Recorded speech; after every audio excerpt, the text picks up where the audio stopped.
Welcome to this section of our YouTube channel. Today we're going to talk about Dakini weaving, keys to the golden age.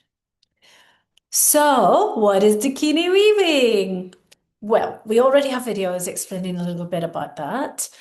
In some ways, Dakini weaving is a movement. In some ways, it's a concept. And in some ways, it's an ethereal action that's actually very, very important for us if we really want to go through a timeline change to better Earth. So the concept of the Dakini defies concept. It's usually seen as a female being who's an intermediary between heaven and earth, who has many enlightened qualities. And the medicine of the Dakini and her powers are very much those that defy the intellectualization of things. These ways we try to put things into boxes in our paradigms that we have in the intellectualized world. So, in many ways, the Dakini also represents a resurgence of qualities that we all have within us that defy the structures, the norms, the paradigms, and that necessary shift that we all need to make to decolonize our hearts and minds and to become more multidimensional, more intuitive, and more able to dance between the worlds. So, 2 years ago, when I'm making this video, so from 2 years ago, I published a book called Dakini Weaving Keys to the Golden Age. And it weaves together cosmologies, principles, modalities that I believe, and through the guidance of the Dakini and certain knowledge and wisdom keepers, I believe are helpful to get us onto the path to really bringing about a higher earth, a new earth, a golden age, an Aquarian age, whatever we might call it. And it's an interesting one because, of course, I have some academic background, but part of my job is to try to bridge worlds, to not over conceptualize things. And of course, there's always something that we have to do to bridge that world even more effectively. So, this book at the moment is being used by a lot of my students to help them to engage with a lot of the teachings that we give. And it's in many ways the first volume to deeper books that are going to go into the whole concept of inner peace, outer peace, world peace. In order for us to come into a higher timeline, we do need to look at what already we have in our grand melting pot that is valid. Because I think a lot of people, when they undergo their transformational journey, they suffer quite a lot, whether it be that we start to see that the mainstream media maybe isn't always telling the truth. And also, when we start to analyze what truth is, we start to realize that in this mundane realm of appearances, there is no real truth. And that can create quite a lot of suffering in itself. So, from the work that I've done over many years with tribes, with different movements, with Dharma organizations, I bring together some tools and insights that I hope will help people to lay good foundations. It's not the end point, and it's just what I'm bringing to the table because I believe that we're coming into a very important time where we need to weave together. And what we need to dismantle in many ways is thinking that everything's just about vertical power, vertical relationality. And it's very much like the vertical human. The human is only valid when they're upright, okay? When actually the dreaming part of our human essence and our existence is just as important. And this is something I really learned from living and working with different tribes and institutions and organizations over the years.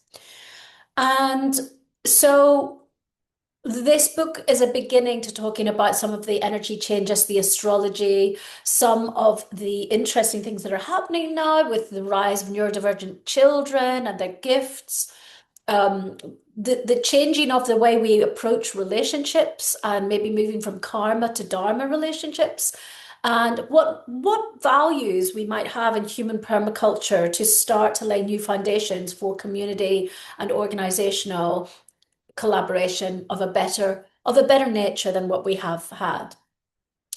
So the book brings together these many strands. So that's one thing. So that's part of Dakini weaving. And then Dakini weaving is also quite a lot of other things. We have some dreaming pods that we do that are often free, but we also have special attunements to help people to really access group field energetics, which I believe are going to be very, very important for these coming times. So we have trainings, we have attunements, and a lot of these are only available to people who are already doing something with our school.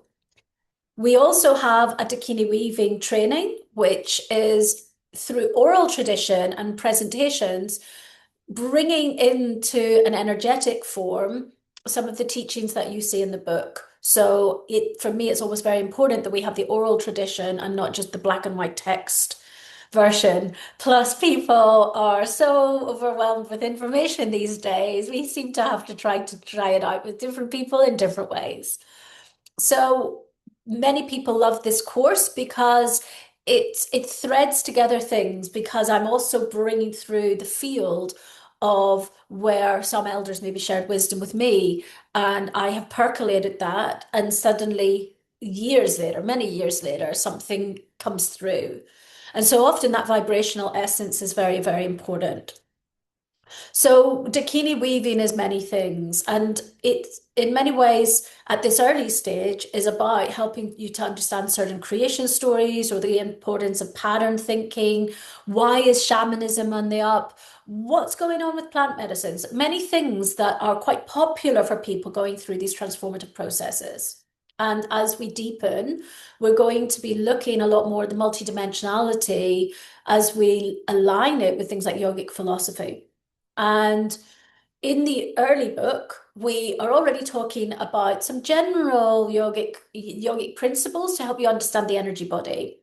So here you are. Welcome to the concept of Dakini weaving. And really, this is not a gendered word to call it the Dakini. It's about the fact that I have spent much time with many, many tribes who say the feminine principle that is in all things is rising. So that part of our energetic body is coming online for all of us, no matter what we identify as. Okay.